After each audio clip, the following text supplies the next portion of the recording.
Jamhuuriyadda Dimuqraadiga Kongo waa waddan dhaca bartamaha Afrika. Kongo waxay xuduud la wadaagtaa Koonfurta Suudaan, Uganda, Rwanda, Burundi, Zambia, Angola, Republic of Congo iyo Tanzania. Caasimadda dalka Jamhuuriyadda Dimuqraadiga Kongo waa magaalada Kinshasa. Democratic Republic of Congo 1971 ilaa 1997 waxaa loo yaqaanay Zaire. Jamhuuriyadda Dimuqraadiga Kongo waxay xuduudaha Jamhuuriyadda Bartamaha Afrika iyo Koonfurta Suudaan u gudbaan waqooyiga Uganda, Rwanda, Burundi iyo Tanzania, xagga bari Zambia, koonfurta Angola ilaa koonfurta galbeed ee Jamhuuriyadda Kongo iyo badweynta Atlantic ee galbeedka.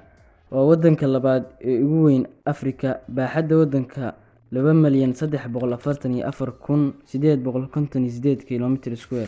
Caasimadda Kinshasa waxay ku toosan tahay webiga Kongo ee xoogga badan oo ka yimaada caasimadda Brazzaville ee Republic of Congo. Kinshasa waa magaalo aad u weyn oo ay ku nool yihiin malaayiin qof. Nasiib darro ma jiraan labada magaalo buundooyin isku xira Kinshasa iyo Brazzaville. Waxay qaataan dadyowga doon inkastoo ay ka yar tahay masaafada macno ahaan 7 kiilomitir ama 4 mayl ay isku jirto.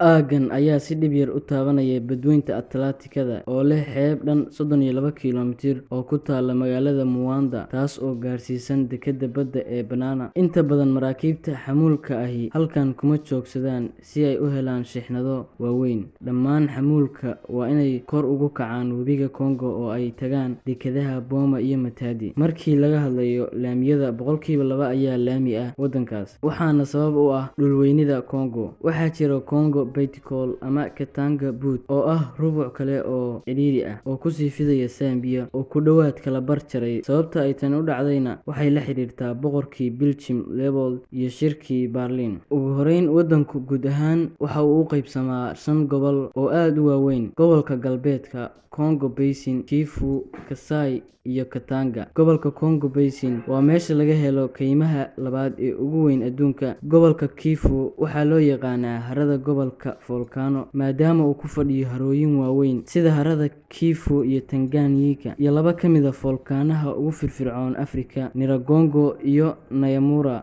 kuwaas oo ka kooban qiyaastii 40% dhammaan diiwaangelinta dhaqdhaqaaqa volcanada Afrika oo keliya. Nyiragongo kaligeed ayaa leh harada lava ee ugu weyn adduunka oo ku dhex taalla godadka. Kasai iyo Katanga waxay caan ku yihiin inay yihiin gobollada macdan soo saarista dalka. Waxaa lagu qiyaasaa in dalka oo dhan uu haysto ilaa 25 trilyan oo dollar oo kheyraad aan la soo saarin ah. Taasi waa qiyaasta GDP-ga Mareykanka iyo Yurub. Democratic Republic Congo waxay leedahay deebaajiga ugu weyn adduunka ee coltan ama macdanta dabiiciga ah ee niobium iyo tantalum, iyo in ka badan 60% oo ah kaydka cobaltiga adduunka oo dhan. Guud ahaan, haddii aad fiiriso sawirada dayax-gacmeedka ee dalkaas, waxaad garan kartaa inay jirto tan cagaaran. Dad gaaraya 80 milyan oo qof, waana dalka saddexaad ee ugu dadka badan Afrika, waana mid ka mid ah kuwa ugu koritaanka badan. Marka laga hadlayo kala soocidda qowmiyadaha, waxaa jira 250 qabiil iyo kooxo dad ah, hase yeeshee guud ahaan 80% ayaa ka kooban dad Bantu ah. 18% ayaa ah qabiilada Gilima, Mono, Adamawa iyo wixii la mid ah. 2% ayaa ah dad caddaan ah oo asalkooda ka soo jeeda Faransiiska iyo Belgium. Dadka oo dhan lahjado ayay leeyihiin iyo luuqado u gaar ah, laakiin nasiib wanaag, afka Faransiiska ayaa u ah luuqad dhexdhexaad ah. Waa waddanka ugu weyn ee ku hadla afka Faransiiska, xitaa in ka badan Faransiiska laftiisa. Intaa waxaa u dheer, Kongo waxay leedahay 4 luuqadood oo kale oo rasmi ah: Lingolo, Swahili, Tashilubo iyo Kikongo. Luuqadahaas waxaa looga hadlaa gobollo kala duwan. Lingala waxaa looga hadlaa caasimadda Kinshasa iyo dhammaan aagaga ay maraan webiga Kongo ee waqooyi iyo waqooyi bari. Kikongo waxaa looga hadlaa galbeedka oo dhan. Tashiluba waxaa looga hadlaa inta badan gobollada dhexe ee dalka. Swahiliga waxaa looga hadlaa dhammaan qaybaha bariga iyo koonfurta bari ee dalka. Kongo waxay soo martay xilliyo dagaal iyo gumaysi xun.